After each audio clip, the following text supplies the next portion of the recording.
"You're under arrest," the man barked, flashing a flimsy badge with Comic Sans font. My 15-year-old son looked up from his phone, mid-dog walk, thinking it was a prank. By the time he realized it wasn't, he was in the back of a dented gray SUV with no license plates, kidnapped by fake cops working for the HOA. And I, the real police commissioner, was about to turn their little neighborhood patrol into a national scandal. It started like any normal Saturday morning. I was sipping coffee on the back porch, watching my son Ethan stroll down the community trail with our golden retriever Mac. The same trail he used every day since we moved into the neighborhood 5 years ago. It was a quiet area, upscale, boring, predictable. Or so I thought. The HOA had always been a bit overbearing, nitpicking about lawn heights and mailbox colors, but I never imagined they'd go full-blown rogue law enforcement. My wife called out from the kitchen about breakfast, and I went in to help flip pancake. About 10 minutes later, I heard the dog barking frantically. I looked out the window and saw Max sprinting back toward the house, alone. No leash, no Ethan. I knew something was wrong. Grabbing my phone, I stepped outside just as Max ran in circles on the porch, whining and pawing at the front door.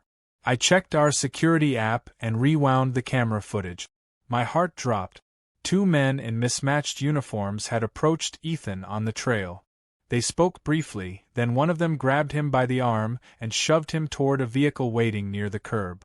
The SUV had no markings, just a magnetic sticker that said, "Neighborhood Patrol," in fading blue ink. I zoomed in. The uniforms looked off. No patches. The radios were kids' walkie-talkies from a toy store. One of them even had untied shoelaces.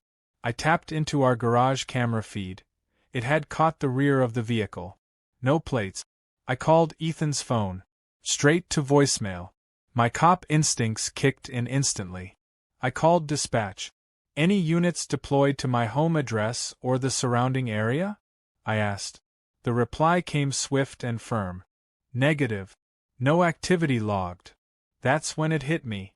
Someone had impersonated police officers and abducted my son in broad daylight.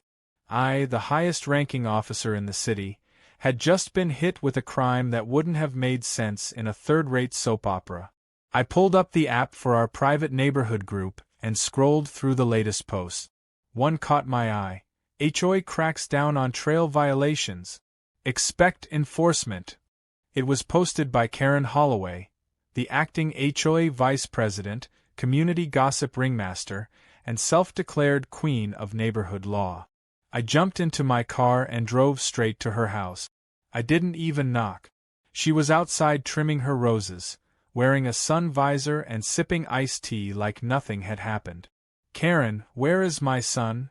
I demanded. She raised an eyebrow like she'd been waiting for this moment. "Oh, your boy? Violated Trail Code 87C. Dogs without HOA-issued leash tags are prohibited. Our new enforcement officers took him in for questioning." "Questioning?" I repeated, stepping closer.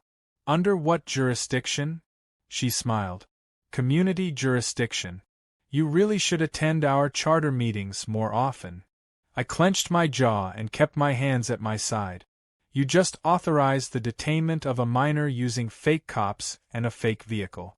That's a felony." "Oh please," she waved me off. "They're trained. Officer Ted used to be security at a mall." I stared at her. "Do you understand who I am?" She laughed and turned her back. "Some HOA members think they're untouchable. Let's see if your badge matters here."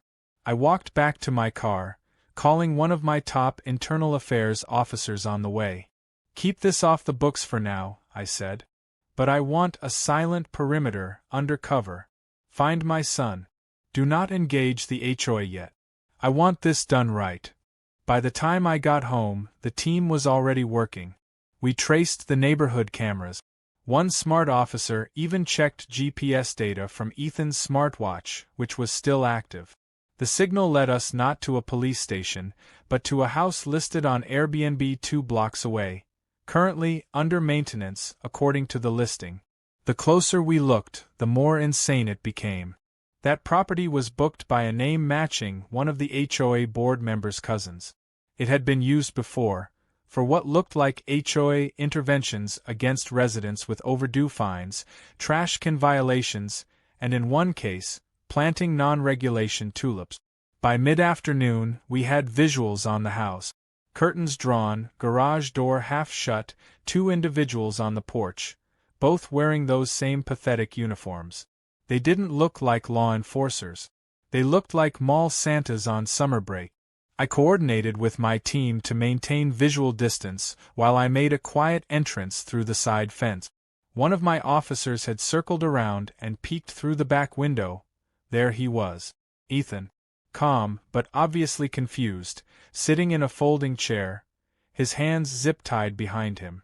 Next to him was a cooler full of Capri Suns and a notepad labeled Behavior Report. I whispered into my mic on my signal. 3, 2, 1. I opened the side door slowly, walked into the house, and the 2 fake cops jumped like I was a ghost. I didn't say a word at first. Just pulled my badge and held it in front of them. Their faces drained of color. "Let me guess," I said, glancing around. "You're Officer Ted and Sergeant Greg from the HOA's new pretend patrol?" "We were told this was legal," one of them stammered. "Karen said we could do this." "Did she also tell you impersonating an officer and detaining a child gets you 15 years in federal prison?" I stepped forward. "Drop the plastic badge. Remove the radio. Sit on your hands." They did. Fast. I walked over to Ethan, cut the zip ties, and gave him a nod. "You good?" "Yeah," he said, rubbing his wrists. "They offered me a Lunchable and tried to make me write an apology letter for excessive dog behavior. I thought I was being punked." "We're gonna make sure the entire world knows you weren't," I said. As we walked out, real officers in unmarked units rolled up. No sirens, no drama, just calm, efficient takedown. Karen's little army had crumbled in less than 4 hours. But for me, this was just the beginning. Because I wasn't just bringing charges, I was going to dismantle their entire operation. And Karen? She had no idea her smug little empire was about to become headline news. The ride back home with Ethan was silent at first, not because we didn't have anything to say, but because the sheer absurdity of what had just happened hadn't fully settled in. My son, zip-tied in a stranger's rental property by 2 HOA-sponsored wannabe cops, was now calmly sipping a Capri Sun in the passenger seat like it was just another Saturday. Every few seconds, he'd glance at me with that look only a teenager could master, a mix of disbelief and amusement. I, on the other hand, was trying to stop myself from going full nuclear. Not for Ethan's sake. He was safe now, but because this neighborhood had no idea just how deep they'd gone into illegal territory. And I was going to unravel every inch of it, one smug Karen at a time. Back at the house, my wife hugged Ethan so tightly he nearly dropped his juice pouch. The security footage, saved in 4 different locations by now, had already been reviewed by 2 senior officers I trusted beyond words. We had faces, timestamps, vehicle make and model, entry and exit footage, and even the moment one of the fake officers tripped on the front steps and accidentally flashed his fake license to detain. If it weren't so serious, it would have been a comedy sketch. After Ethan went upstairs to decompress with some video games, I called in my internal team. Not just anyone. These were the off-the-books specialists who handled corruption cases, deep investigations, and things too messy or political for regular channels. I explained everything: Karen's smug attitude, the HOA's new self-declared enforcement initiative, and the use of a short-term rental as a secret holding site. Their reaction was the same across the board: stunned silence, then visible excitement. The first priority was information control. We couldn't let this leak to the media yet. Once the real evidence was solid and the charges prepared, it would go public on my terms, not as a neighborhood rumor or some Reddit conspiracy thread. One of my officers, Marcus, began quietly canvassing the neighborhood. He pretended to be a jogger, a dog walker, and a delivery guy all in the same day, asking casual questions. In less than 24 hours, he'd spoken to 8 residents who all reported the same pattern: aggressive warnings from HOA members, threats of detainment for minor rule violations, and strange men in blue polo shirts knocking on doors with clipboards and laminated cards that looked vaguely official. The deeper we looked, the more bizarre it became. Turns out, the HOA had been slowly grooming residents into accepting their faux law and order. They created fake codes like 87C and 52T, claimed new patrol rules had passed during executive meetings that were never publicly documented, and had been using community dues to pay for all of it. The uniforms, the magnetic signs, the laminated badges, it had all been funded through a vaguely worded budget item labeled Neighborhood Safety Expansion. It wasn't just overreach. It was coordinated fraud and impersonation with traceable funding. That meant someone had signed off. And that signature led to Tom Holloway, Karen's husband and current HOA president. Now, Tom was one of those guys who wore boat shoes in winter and called himself a professional HOA strategist. The man couldn't spell jurisdiction, let alone understand it. But he knew power, or at least the illusion of it. My team obtained one of the HOA's internal meeting recordings thanks to a smart resident named Melinda who had grown suspicious months ago and planted a recorder in her purse. On that tape, Tom said something that made everyone in the room sit up straight when I played it. "We can't wait for the city anymore. If we want order, we create it. Nobody's going to stop us. Not the police, not the mayor, not even the feds." The arrogance in his voice practically dripped through the speakers. Armed with that, I authorized a covert financial audit on the HOA. We pulled their public filings, reviewed their community budgets, and discovered something interesting. A secondary account labeled HOA Safe, opened just 3 months ago. It was where payments for community patrol training were being funneled. Problem was, the people being paid were not licensed security professionals. They were the HOA president's nephew, 2 of his unemployed friends, and someone listed only as Consultant Mike, who we discovered was an ex-mall cop with multiple citations for misconduct. That's when we went to Karen again, this time with a plan.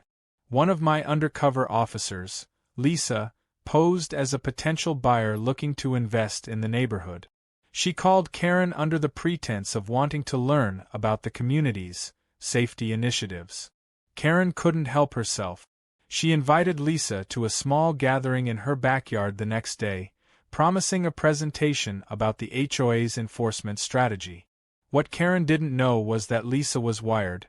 The backyard had hidden cams set up, and every word would be reviewed in real time by my team. At the gathering, Karen gave a full speech. She bragged about the patrol initiative, praised the officers for keeping the neighborhood civilized, and even handed out brochures that read "Neighborhood Order First." In her most ironic quote of the night, she said, "Some people think we're going too far. But they don't realize we're ahead of the curve. We're the future of community enforcement." That statement sealed it. We had motive, operation, funding, recorded planning, and now, self-incrimination. But the cherry on top came when Karen led Lisa on a house tour and opened a locked closet in her garage to show off their command station. Inside, 2 walkie-talkies, 3 fake badges, a whiteboard full of names, addresses, and HOA violator levels, and a printed map with red pins marking problem homes. One of them was mine. Another? A 70-year-old woman who once painted her fence lavender instead of beige. I was done watching from the sidelines. The next morning, I called the district attorney and laid out the full case. She couldn't believe it. "You're telling me the HOA built a fake police force and detained your son to make an example?" I nodded. "And now I'm making them mine." We prepared formal charges against Tom Holloway, Karen, the fake officers, and 3 other board members. Impersonation of law enforcement, unlawful detainment, fraudulent financial activity, misuse of community funds, conspiracy to commit false imprisonment. It was going to be a legal storm. Before the papers were filed, I met Karen one last time. She was at the park, organizing a group yoga class on freshly chalked HOA-approved mat. I walked up, nodded politely, and handed her a manila envelope. "What's this?" she asked. "Your reality check," I said. She opened it. Her face turned gray as she flipped through the preliminary charges. I didn't wait for her to speak. I turned and walked away, adding just one final note over my shoulder. "Oh, and Karen? Your little enforcement team? They'll be explaining things to a real judge soon. Don't worry, we've got plenty of room for all of you." And with that, the clock started ticking on the HOA's downfall. The silence at the Holloway residence the morning after Karen received the envelope was louder than any siren. For a woman who once posted 8 Facebook updates about a neighbor's grass height in one afternoon, she hadn't posted a single thing since receiving the charges. The HOA clubhouse, usually bustling with morning chatter, was closed, blinds drawn tight. But for my team, the work had only just begun. We weren't after noise. We were after a network, a tangled web of arrogance and fake authority that had grown in the shadows of suburban self-righteousness. The so-called Neighborhood Enforcement Council wasn't just a bizarre project. It was a structured, well-funded operation with roots deeper than anyone had imagined. Melinda, the resident with the recording, had more than one bombshell to share.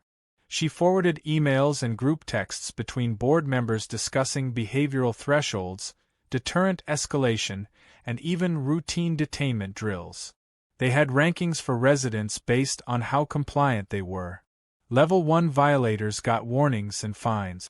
Level 2 got what they called community guidance sessions, those awkward, HOA-staged interventions in driveways. But Level 3? That's what Ethan had been labeled after he apparently walked Max off-leash past Karen's hydrangeas one too many times. Level 3 was the category where they tested their enforcement method. Real consequences, they called it. Real consequences, with fake cops and a borrowed handcuff set from an old costume party. We combed through every financial ledger the HOA had filed over the past 2 years. A forensic accountant from the department helped track funds that had been split across various sub-accounts, most of them under vague names like Landscaping Overflow, Security Training, and Public Harmony Initiative. Those last 2 were the main funnels. The training sessions had never been filed with a real security firm. Instead, they'd been hosted at a rented banquet hall where Tom's brother-in-law, Gary, the disgraced ex-cop, had given so-called enforcement lectures. We got footage from the venue's CCTV. Gary stood in front of folding chairs, wearing a fake sheriff's star he likely bought online, walking attendees through neighborhood arrest protocols. The attendees? Mostly neighborhood bullies in polos, folks with pent-up control issues who finally found their outlet through an HOA-sponsored vigilante fantasy. My assistant dropped another stack of files on my desk. Complaint letters from residents who had received warnings, patrol visits, or even detainment threat. Most of them had brushed it off as HOA eccentricity until now. But now, knowing what we knew, each letter read like a scream ignored. One resident, a disabled Army vet named Luis, had been issued a violation for placing a flag on his porch on a non-designated holiday. When he refused to remove it, 2 of the fake patrolmen had shown up claiming they had authority to temporarily suspend patriotic displays, and threatened to take his dog. Luis had a camera too. We had the footage. They were the same 2 who took Ethan. The case was no longer isolated. It was a pattern, targeting the vulnerable, the quiet, the ones who wouldn't push back. The district attorney's office moved quickly after that. Warrants were signed, subpoenas issued, and our strategy remained. No leaks, no alerts, full execution in one coordinated sweep. But before that could happen, I wanted one more piece of this puzzle in place. I needed to know who funded the start of this madness. These weren't just HOA dues. There was private money involved. That kind of custom printing, gear acquisition, and legal paperwork masking required more than bake sale cash. We found the trail in a flagged transaction from a shell company labeled Urban Harmony Consultants. It was registered to an LLC that belonged to Tom Holloway's law school roommate, another former cop who'd left the force after multiple citizen complaints. The guy now ran a community management consulting firm that specialized in helping HOAs push the boundaries of civil enforcement.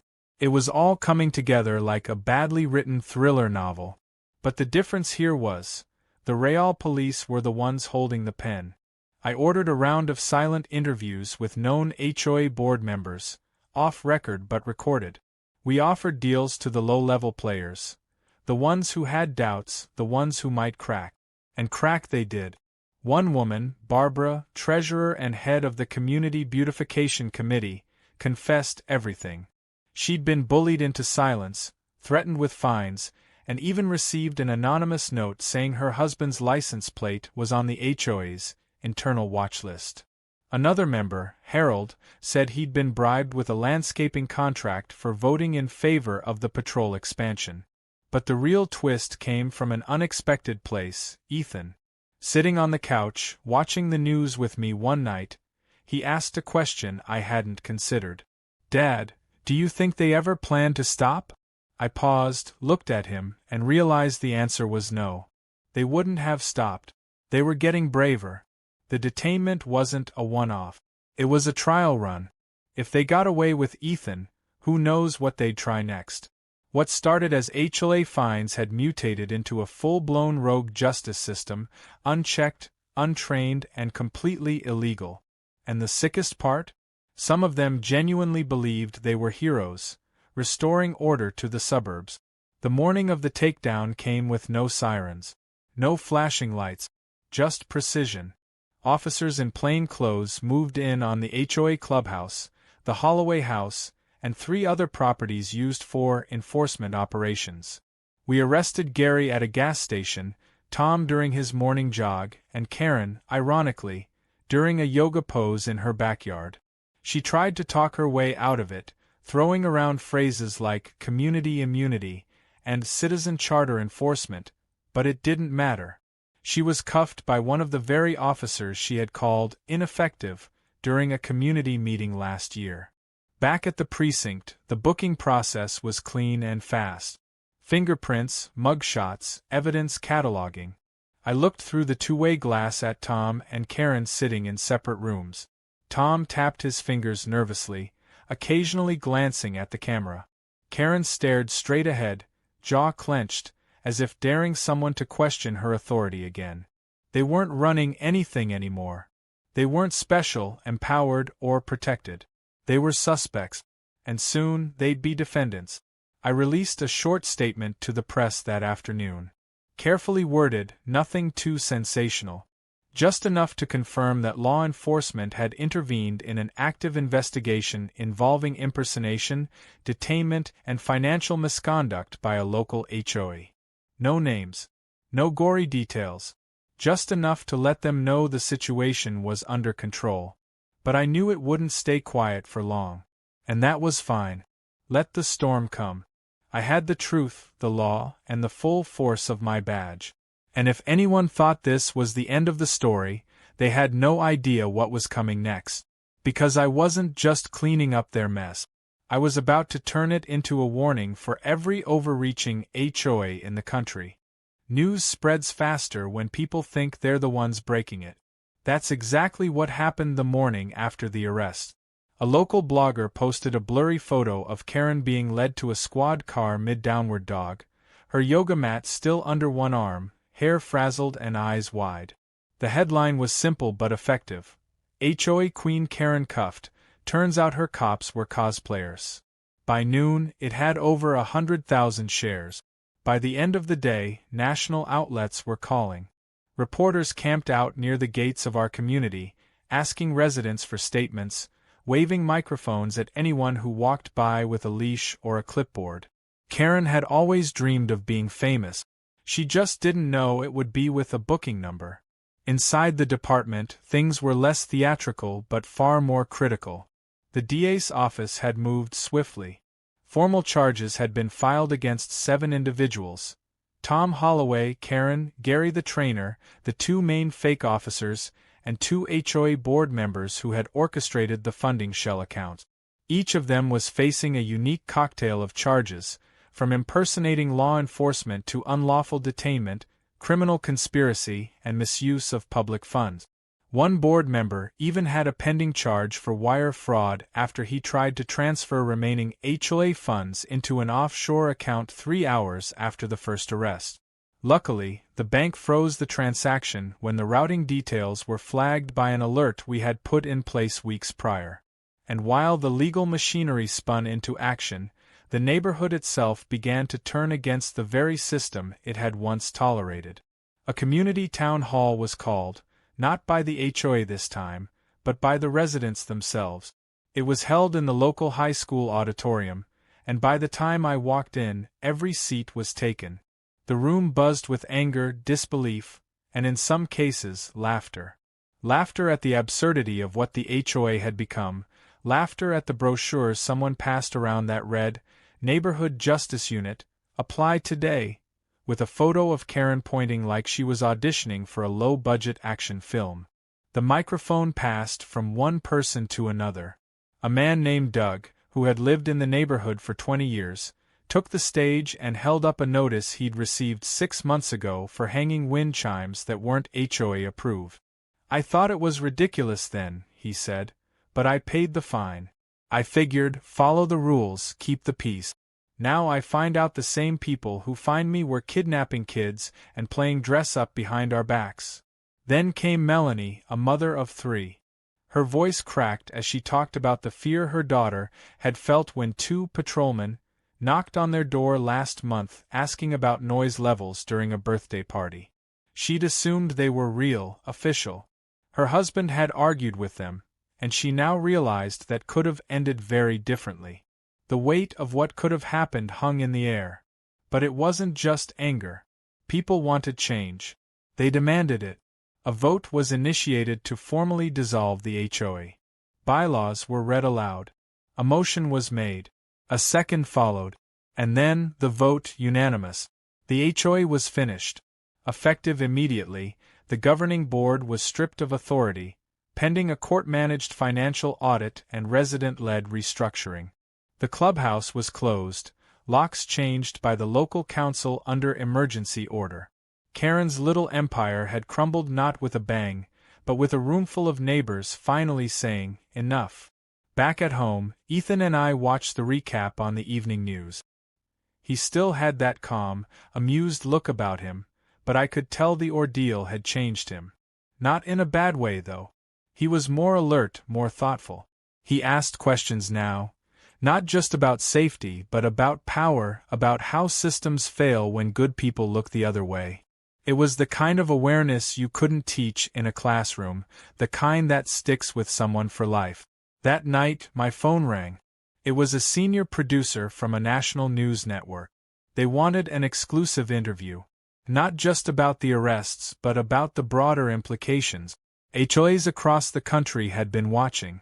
Some were doubling down on their policies, others were panicking. The producer asked me what message I wanted to send. I paused before replying. "Tell them this isn't just a local issue," I said. "Tell them any system built on intimidation and unchecked authority will collapse the second someone holds up a mirror." By the end of the week, the viral video of Ethan's detainment had racked up over 5 million views. The footage from our doorbell cam, showing the ridiculous uniforms, the unmarked SUV, and Karen's smug approval nod, had become a meme. People added sound effects, slow-motion replays, and text overlays. One version showed Ethan being arrested, while dramatic courtroom music played, ending with a cut to me flashing my badge with the words, "Plot twist, Dad's the boss." And while it was easy to laugh at now, the reality was still serious. Lives had been disrupted. Trust had been broken. The neighborhood had to heal from being turned into a playground for petty tyrants. But that healing had started. With every joke, every meme, every shared story, people were reclaiming their voice. Karen's court appearance was set for the following month. Rumor had it she planned to represent herself. No attorney wanted to touch the case, and her pride wouldn't allow her to plead guilty. Tom, meanwhile, had quietly agreed to a plea deal in exchange for full cooperation. He'd already turned over more documents, emails, and planning notes that exposed even more players behind the scenes. The scope of the operation had grown so large that the state attorney general had opened an investigation into similar HOAs using Karen's model. And amidst it all, I found a moment of peace. A strange, full-circle moment. I stood at the former HOA clubhouse, now vacant and quiet. I looked up at the sign, and in my mind, I imagined something different. A place not for rules, fines, or power plays, but for real community. For youth programs, neighborhood gatherings, and something positive. A space to rebuild trust, not exploit it. I called a local nonprofit that specialized in community youth engagement. I told them I wanted to fund a new program, a leadership academy for teens interested in public service, justice, and community organization. I offered the building, free of charge. They accepted. As I walked back to my car, I passed by a new notice staked in the ground. It wasn't from an HOA, and it wasn't a threat. It read, "Coming soon. The Commissioner's Center for Youth Justice. Powered by accountability, not authority." I smiled. Let them come see it. Let every HOA that ever considered stepping out of line walk past this place, and remember what happens when you try to play cop in a city where the real ones still stand for something. The courtroom was packed to the walls, with people standing in the aisles and peeking through the glass just to catch a glimpse of the spectacle. It wasn't every day that a suburban HOA scandal turned into a state-level legal disaster, and the community wasn't going to miss the final act. Karen sat at the defense table, stubbornly upright, her lips pressed into a paper-thin line. She wore a stiff beige blazer and an expression that somehow managed to look both defiant and confused. She had refused legal counsel, insisted on representing herself, and was now attempting to navigate a courtroom like it was a neighborhood board meeting where everyone was forced to listen to her. But this time, the judge didn't roll over. He didn't defer to her interruptions or let her ramble through irrelevant rants about civil codes or neighborhood sovereignty. He shut her down with gavel strikes that echoed like thunder. Her attempt to cross-examine a real police officer with a printed-out copy of an HOA handbook ended in disaster. The courtroom chuckled, not out of cruelty, but disbelief. She truly thought this was her stage, her community theater moment, but instead, she was fumbling in a production way above her role. Tom Holloway, in contrast, sat quietly behind the prosecution table. His plea deal required full cooperation, and the documents he'd turned over had painted a detailed portrait of just how far things had gone. Under his leadership, the HOA board had started with strict enforcement, then built a network of surveillance, intimidation, and ultimately illegal detainment. He admitted to creating the so-called community enforcement doctrine and to approving the purchase of fake uniforms, laminated IDs, and even the unlicensed radios used by the impersonators. His testimony was clear, remorseful, and damning. He didn't try to spin it. He didn't claim ignorance. He confessed to arrogance.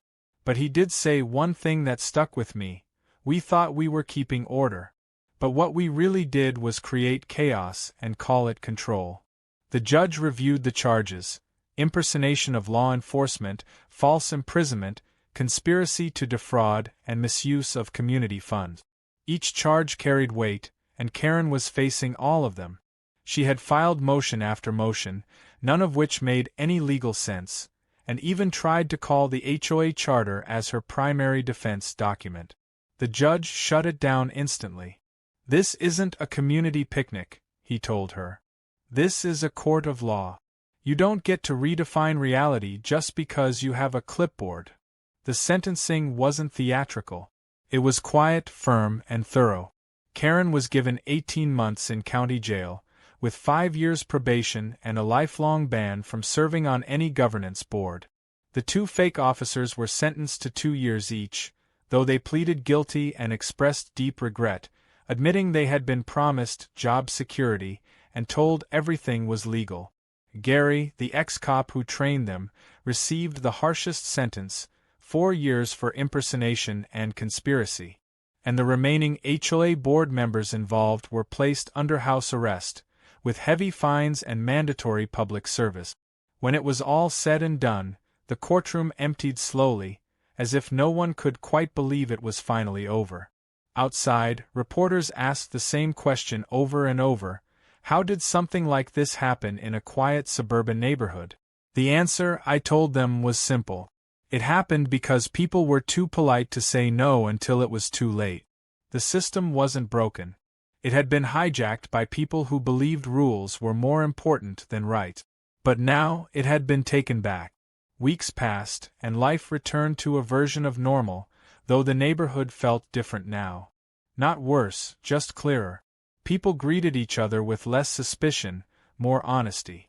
The new neighborhood council, formed with oversight and elected by true majority vote, focused on rebuilding trust. Gone were the patrols, the fines, the secret cameras. In their place were community barbecues, open forums, and volunteer projects that reminded everyone why they moved here in the first place. The clubhouse was officially rebranded and reopened. The Commissioner's Center for Youth Justice welcomed its first group of teens that month. The walls that once displayed framed HOA rules now showcased murals painted by students, each one representing unity, fairness, and the importance of speaking up. Ethan volunteered there every weekend, helping with conflict resolution workshops and telling his story to other kids. His calm under pressure and willingness to testify publicly earned him a City Youth Award, presented by the mayor herself. That ceremony, more than anything, marked the turning of a page. Karen, after serving 6 months due to good behavior, quietly moved to a new state. But the internet never forgets. Her face, her courtroom rants, and her infamous line, "I hereby detain you in the name of suburban order," had become immortalized in memes, podcasts, and even a late-night comedy skit. She had become the face of what happens when control becomes obsession. As for me, I never set out to be a headline. I was a police commissioner, a father, and a neighbor. But when your child is zip-tied by people pretending to be something they're not, everything becomes personal. I didn't go after Karen out of vengeance. I went after her because justice shouldn't depend on titles or uniforms, it should depend on truth. One afternoon, as I stood outside the youth center, a man approached me with a handshake. He said his HOA back in another state had just voted to disband their private security plan after watching what happened here. "We realized we were heading down the same path," he said. "You stopped it before it spread." That's when I knew this wasn't just a victory for our neighborhood, it was a warning to others. A reminder that you don't need a badge to do the right thing. But if you use a fake one to do the wrong thing, someone real will come knocking. And for anyone who still thinks HOA power can't be challenged, just remember, my kid was arrested by pretend cops, and I arrested every last one of them in return. Not just as a cop, but as a dad.